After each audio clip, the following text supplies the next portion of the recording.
Hello everyone. तो एक बार फिर से आप लोगों का स्वागत है टेलवेल इंस्टीट्यूट के यूट्यूब चैनल पर। और आज मैं यहाँ पर लेकर आया हूँ क्लास 10th इंग्लिश का chapter a question of trust. आजकल तो भैया सच में ट्रस्ट पर बड़े क्वेश्चंस होने लगे हैं, लोगों पर ट्रस्ट किया ही नहीं जाता। ओके, ट्रस्टेबल लोग मिलते कहाँ हैं। तो चलिए ऐसे ही एक ट्रस्ट को लेकर ये हमारी स्टोरी है, तो टाइम को वेस्ट नहीं करते हैं, जल्दी से स्टार्ट करते हैं हमारी story a question of trust. So सबसे पहले, नहीं भैया ज्यादा ऊपर मत जाइए। Everyone thought that Horace Denby was a good honest citizen. यहां पर हमारे पास एक कैरेक्टर है हॉरेस डेनबी, मतलब इसका लीड कैरेक्टर है। और लोगों को क्या लगता है कि हॉरेस डेनबी जो है वो बड़ा ही अच्छा इंसान है, बड़ा ही साफ सुथरा इंसान है, और मतलब बिल्कुल एकदम ऑनेस्ट इंसान है, बहुत ईमानदार है। क्या सच में ऐसा था? He was about 50 years old and unmarried, लगभग 50 साल का था और अनमैरिड था। And he lived with a housekeeper who worried over his health. In fact, he was usually very well and happy except for attacks of hay fever in summer. तो उसके साथ एक उसका जो हाउस कीपर रहता था वो उसका ख्याल रखता था सारी चीजों का। और वैसे तो मतलब मजे में कट रही थी हॉरिस जेनबी, और उसको एक प्रॉब्लम थी, उसको हे फीवर आता था। अब हे फीवर क्या होता है? जो एलर्जिक होने पर, किसी भी चीज से एलर्जी हो जाना, जैसे होता है ना, किसी को धूप से एलर्जी होती है, किसी को किसी फ्लावर से एलर्जी होती है, किसी किसी सब्जी से एलर्जी होती है, तो उसे भी ऐसे ही एलर्जी थी। और उसको एलर्जी थी फ्लावर्स से। तो फ्लावर्स की खुशबू जब उसको मिलती थी तो वो उससे एलर्जिक हो जाता था, और उस वजह से उसे छींकें आने लगती थी, फीवर आ जाता था। तो इस चीज से वो जो है वो बस उसको प्रॉब्लम थी, बाकी सारी चीजें सही थी। He made locks and was successful enough at his business to have two helpers. उसके पास जो है उसका लॉक्स का बिजनेस था, मतलब वो चाबी ताले ये सब बनाया करता था, और अच्छा खासा बिजनेस चल रहा था, बढ़िया चल रहा था। उसके साथ में उसने दो हेल्पर्स भी लगा रखे थे। Yes, Horace Denby was good and respectable but not completely honest. हाँ, हॉरेस डेनबी जो है वो एक बहुत ही ईमानदार और अच्छा इंसान था, लेकिन पूरी तरह से ईमानदार नहीं था। अब क्या चीजें ईमानदार नहीं थी? 15 years ago, Horace had served his first and only sentence in a prison library. He loved rare, expensive books, so he robbed a safe every year. Each year, he planned carefully just what he would do. Stole enough to last for 12 months and secretly bought the books he loved through an agent. बड़ा ही एक अलग सा शौक था उसको, क्या? Books पढ़ने का। और वो बहुत ही महंगी महंगी एक्सपेंसिव बुक्स पढ़ना चाहता था, जिसके लिए वो क्या करता था कि हर साल एक रॉबरी करता था। और इसी वजह से वो 15 साल पहले जो है एक बार प्रिजन, मतलब कि जेल में जा चुका था, और वहां पर एज अ लाइब्रेरियन काम करके आया था। हर साल वो एक चोरी करता था, जो चोरी उसकी 12 महीने मतलब एक साल तक चलती थी। उस पैसे से वो एक्सपेंसिव बुक्स खरीदता था और उसके बाद अपना शौक पूरा करता था, और अगले साल फिर ऐसा ही करता था। Now, walking in the bright July sunshine, he felt sure that this year's robbery was going to be successful. As all the others, for 2 weeks, he had been studying the house at Shotover Grange, looking at its room, its electric wiring, its path, and its garden. This afternoon, the two servants who remained in the Grange while the family was in London, he had gone to the movies. अब क्या हुआ? उसको एकदम भरोसा था कि इस साल की जो हमारी रॉबरी है वो मस्त होने वाली है। क्यों? क्योंकि उसने एक घर देख लिया था। 2 हफ्ते से वो उस घर पे स्टडी कर रहा था, उसकी सारी वायरिंग कहाँ से जाती है, उसके जाने के रास्ते कहाँ से हैं, उस घर में कौन रहता है। तो उस घर में एक्चुअल में दो सिर्फ हेल्पर्स रहा करते थे। और अच्छी बात यह है कि वो हेल्पर्स जो है वो आज मूवी देखने जाने वाले थे। तो ये भी बात हॉरेस डेनबी को पता थी। Horace saw them go and he felt happy in the spite of little tickle of hay fever in his nose. He came out from behind the garden wall, his tools carefully packed in a bag of his back. So, वो जो है जैसे ही वो लोग गए वहां से, उसने देखा, बस उसको थोड़ा सा हे फीवर था, कोई बात नहीं, चोरी तो करनी है ना। तो उसके पास एक बैग था उसका, जो कि उसके कंधे पे टंगा हुआ था, जिसमें टूल्स वगैरह थे लॉक वॉक तोड़ने के। There were about 15,000 pounds worth of jewels in the grand safe. If he sold them one by one, he expected to get at least 5,000, enough to make him happy for another year. उसको ये पता था कि इसके अंदर जो है कुछ लगभग लगभग 15,000 रुपए की ज्वेलरी रखी हुई है सेफ के अंदर, और अगर वो इसको चुरा लेता है और एक एक करके बेचता है तो लगभग लगभग कुछ 5,000 जो है 1000 की 5,000 पाउंड्स के लेवल लगभग की बिक जाएगी, जो कि मेरे एक साल के खर्चे के लिए सफिशिएंट है। There were three very interesting books coming up for sale in the autumn. Now he would get the money he wanted to buy them. तीन जो है वो अपकमिंग बुक्स थी जो उसको पढ़नी थी, और अब उसके पास पैसा होगा वो उनको खरीद के पढ़ पाएगा. He had seen the housekeeper hang the key to the kitchen door on a hook outside, sorry. He put on the pair of gloves, took the key, and opened the door. He was always careful not to leave any fingerprints. A small dog was lying up in the kitchen. It stood, made a noise, and moved its tail in the friendly way. अब क्या हुआ, उसने देखा कि जो नौकर हैं, जो हाउसकीपर्स हैं, वो वहीं पर किचन के पास में जो है चाबी वहां पर टांग गए थे. ये उसके लिए और अच्छी बात है. उसने ग्लव्स पहने और ग्लव्स पहन के उसने वो चाबी उठाई और लॉक खोला. वो क्या करता था, हमेशा ग्लव्स पहनता था ताकि उस जगह पर जहां पर वो चोरी करने जा रहा है उस जगह पर उसके फिंगरप्रिंट्स ना रह जाए. जैसे वो एंटर होता है वहां पर उसे एक डॉग मिलता है. अब क्या होता है वो बताता है यहाँ पर. All right, Sherry, Horace said as he passed, all you had to do keep dogs quiet was to call them by their right name and show them love. तो वो यहाँ बता रहा है कि अगर आपको कुत्तों को काबू में करना हो और ऐसे कभी हो तो उनको उनके नाम से बुला दो. जैसे आप उनके नाम से उनको बुलाएंगे वो आपके साथ में एक फ्रेंडली बिहेवियर जो है वो शो करेंगे. कभी ट्राई करके देखेंगे, ऐसा ना हो कोई काट वाट ले. चलिए, so the safe was in the drawing room behind a rather poor painting. Horace wondered for a moment whether he should collect pictures instead of books, but they took up too much room in a small house. Books were better. तो जैसे ही वो एक room के अंदर गया, drawing room के अंदर, वहां बड़ी सारी पेंटिंग्स थी. वहीं पर जो है वो एक पेंटिंग के पीछे सेफ थी. तो वहां पेंटिंग देख के हॉरिस को बड़ा अच्छा फील हुआ. उसे लगा कि एक काम करते हैं यार, पेंटिंग्स के कलेक्शन शुरू कर देते हैं. फिर दूसरे ही पर उसको ख्याल आया, नहीं यार ये पेंटिंग्स तो बहुत ज्यादा स्पेस लेगी, बुक ही ठीक है. There was a great bowl of flowers on the table, and Horace felt his nose tickle. He gave a little sneeze and then put down his bag. He carefully arranged his tools. He had 4 hours before the servant returned. वहां पर table पर एक फूलदान रखा हुआ था, वास रखा हुआ था, जिससे फूल थोड़ा सा उसको परेशान कर रहे थे. तो उसने अपने सारे टूल्स वगैरह वहां पर अरेंज किए और चोरी के लिए रेडी हो गया. उसके पास 4 घंटे थे. जब तक सर्वेंट वापस आते 4 घंटे में आराम से चोरी कर सकता था वो. The safe was not going to be hard to open. After all, he had lived with locks and safes all his life. The burglar alarm was poorly built. He went into the hall to cut its wire. He came back and sneezed loudly as the smell of the flour came to him again. तो वो बता रहा है कि safe खोलना कोई बहुत मुश्किल काम नहीं था, क्योंकि मेरा तो पेशा ही है ताले चाबी का काम करना. और जो बता रहे, जो अलार्म लगाया हुआ उन्होंने, सिक्योरिटी अलार्म, वो बड़ा ही गंदी कंडीशन मतलब क्वालिटी का है. वो ऐसा ही मतलब वो जाकर उसको दूसरे रूम में जाके उसकी वायरिंग काट के आया. लेकिन जैसे ही वो लौट कर आता है, क्या देखता है कि जो वो वास में जो फ्लावर्स हैं उसकी स्मेल आने की वजह से उसको दोबारा से छींक आती है. और इस बार जो छींक आती है वो बहुत ज्यादा लाउड होती है.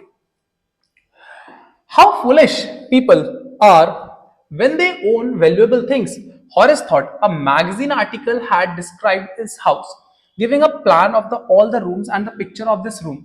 The writer had even mentioned that the painting had a safe.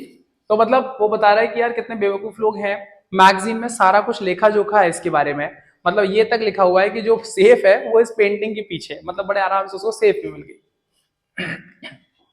But Horace found that the flowers were hindering him in his work. He buried his face in his handkerchief. तो उसने देखा कि यार ये जो flowers है ना परेशान कर रहे हैं, ये ना मेरे काम में अड़चन कर रहे हैं. तो उसने कहा कि ठीक है कोई बात नहीं, एक काम करता हूं. उसने एक रुमाल लिया और उससे अपने फेस को बांध लिया. Then he heard a voice say from the doorway, "What is it? A cold or hay fever?" Before he could think, Horace said, "Hay fever," and found himself sneezing again.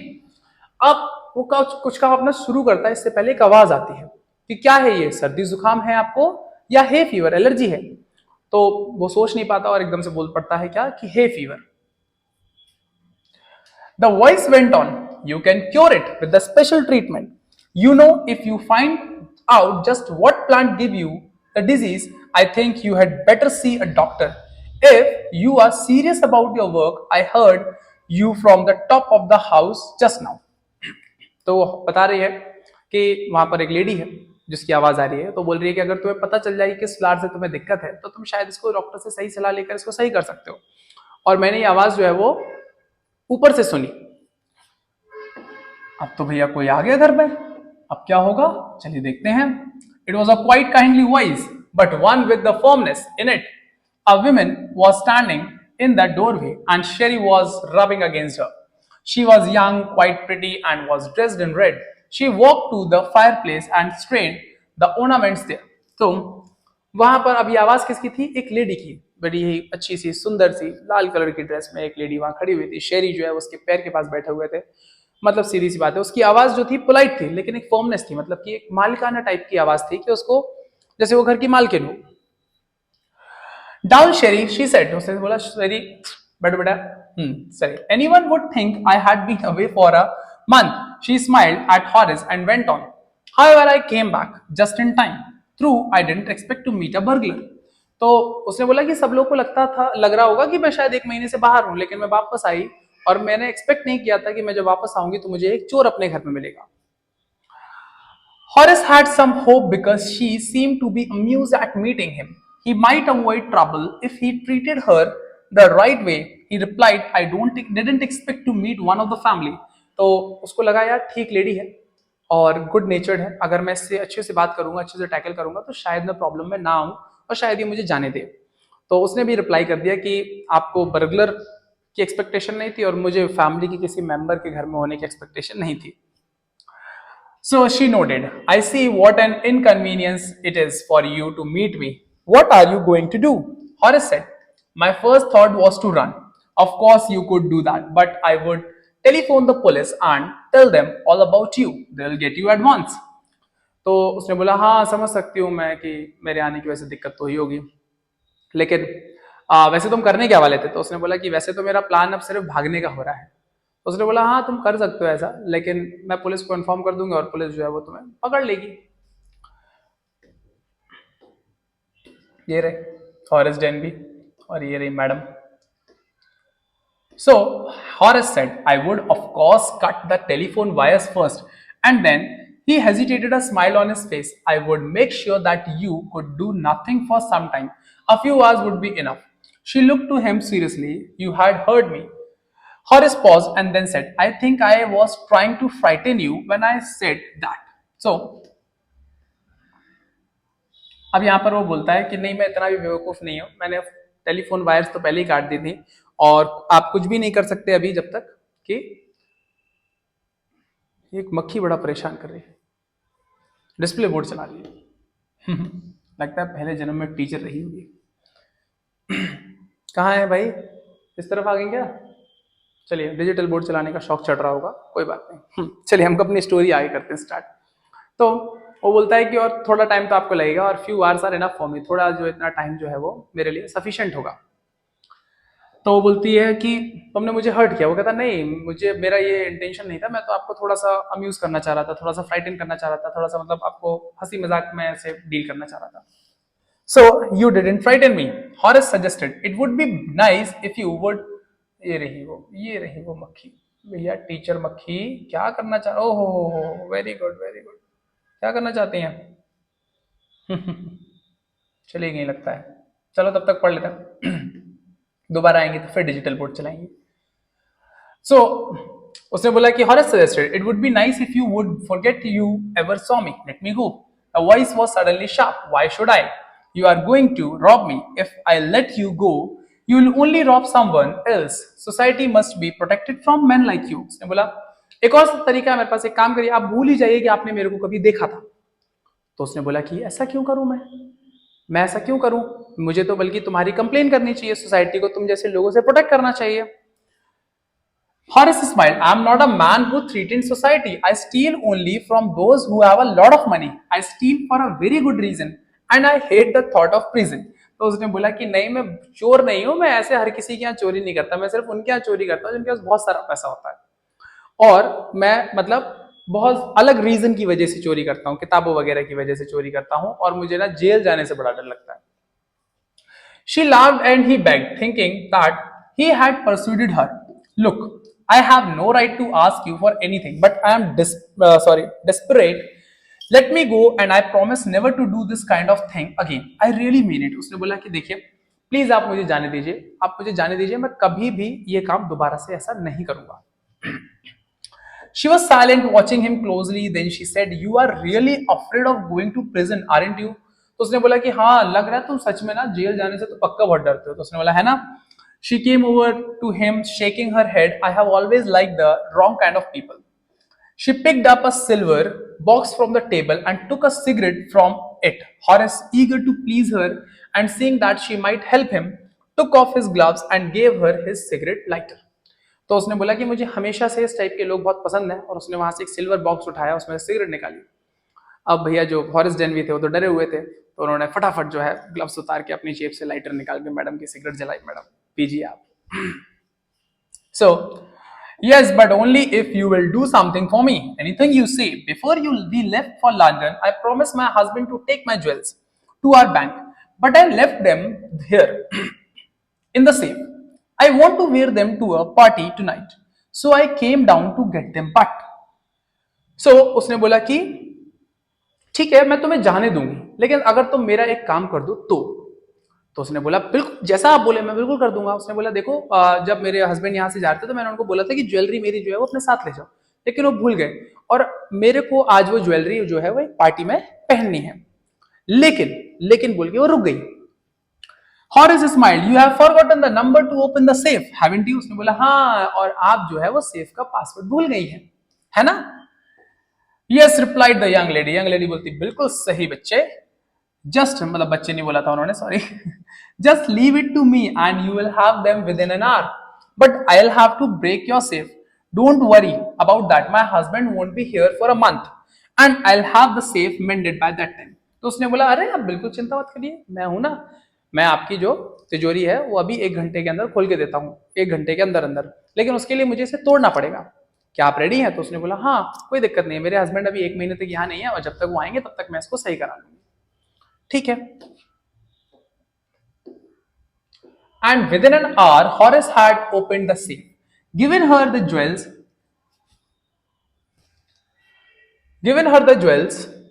and gone happily away. For 2 days, he kept his promise to the kind young lady. On the morning of the third day, however, he thought of the books he wanted, and he knew he would have to look for another safe. तो वो अपना जो है hand over करके jewellery अपना आ गया वापस, और फिर वो 2 दिन तक तो उस लेडी के बारे में सोचता रहा कि मैंने यार उसको प्रॉमिस किया है, अब मैं चोरी नहीं करूंगा। लेकिन तीसरे दिन उसके दिमाग में नहीं यार, किताबें तो खरीदनी है भाई, यार चोरी तो करनी पड़ेगी। तो उसने कहा यार कोई घर ढूंढना पड़ेगा। But he never got the chance to begin his plan. लेकिन उसको इसका समय नहीं मिला। क्यों नहीं मिला? By noon a police man had arrested him for the jewel robbery at Shootover Grange. His fingerprints for he had opened the safe without gloves were all over the room, and no one believed him when he said that the wife of the owner of the house had asked him to open the safe for her. लेकिन उसको time नहीं मिला क्योंकि दोपहर में ही police ने उसको arrest कर लिया, क्योंकि उसके जो फिंगरप्रिंट्स है वो पूरे घर में सब जगह पर मिले थे, और किसी ने उसकी बात पर भरोसा नहीं किया जब उसने ये चीज बोली कि जो ओनर है उसकी वाइफ ने ही मुझे ये सेफ तोड़कर ज्वेलरी निकालने के लिए बोला था। So, the wife herself, a grey-haired, sharp-tongued woman of 60, said that the story was nonsense. Actual में जो घर की मालकिन थी वो थी ही नहीं, वो एक्चुअल में खुद में एक चोर थी, और वो हॉरिस डेनवी को बेवकूफ बना गई। जो सच्ची मालकिन थी वो 60 साल की थी, सफेद सफेद बाल थे, और उन्होंने देख कर कहा कि इस आदमी को मैं नहीं जानती, ये जो है उल्लू बना रहा है, बेवकूफों वाली स्टोरी बना रहा है, फालतू में उल्लू बना रहा है, इसको ले जाओ, अरेस्ट करके ले जाओ। लो भैया फिर से आ गई दीदी, कोई बात नहीं, बस खत्म होने वाला चैप्टर, फिर आप चला लेना इसको। Horace is now as the assistant librarian in the prison. He often thinks of the charming, clever young lady who was in the same profession as he was and who tricked him. He get very angry when anyone talks about honor among thieves. तो वो बता रहा है कि मतलब वो जब वहां पर जाके असिस्टेंट लाइब्रेरियन बन गया, उसमें जेल में जाकर, और वहां पर हमेशा सोचता रहता था कि मतलब एक मेरे ही प्रोफेशन वाली लेडी मुझे उल्लू बना के चली गई और मैं उससे बेवकूफ बन गया। तो यहाँ पर इसीलिए स्टोरी का नाम था अ क्वेश्चन ऑफ ट्रस्ट। जो हॉरिस डेनवी है उन्होंने ट्रस्ट कर लिया उसके ऊपर और वो उन्हें बेवकूफ बना गई। यहीं पर हमारा चैप्टर जो है वो खत्म हो जाता है। एक बार इसके एनसीईआरटी सॉल्यूशंस आप लोग देख लीजिएगा। मैं बहुत जल्दी प्लान कर रहा हूँ कि मैं एनसीईआरटी क्वेश्चंस भी आप लोगों को यहाँ पर कराया करूँ। अगर आपको लगता है कि यहाँ एनसीईआरटी क्वेश्चंस होने चाहिए चैनल पर तो प्लीज कमेंट बॉक्स में लिखिए। अगर मुझे ज्यादा से ज्यादा रिप्लाईज लगेंगे तो मैं पक्का इसको स्टार्ट करूंगा। तब तक के लिए चैप्टर आप लोगों के लिए हो गया है। इन केस अगर आपको चैप्टर का कोई भी पैरा या कोई भी स्टेंजा या कोई भी एक टाइमलाइन समझ में ना आया हो तो प्लीज कमेंट बॉक्स में लिखिएगा, मैं डेफिनेटली आपको दोबारा से समझा दूंगा, नो प्रॉब्लम। सो मिलता हूं आप लोगों से नेक्स्ट वीडियो में, तब तक के लिए thank you, have a nice day.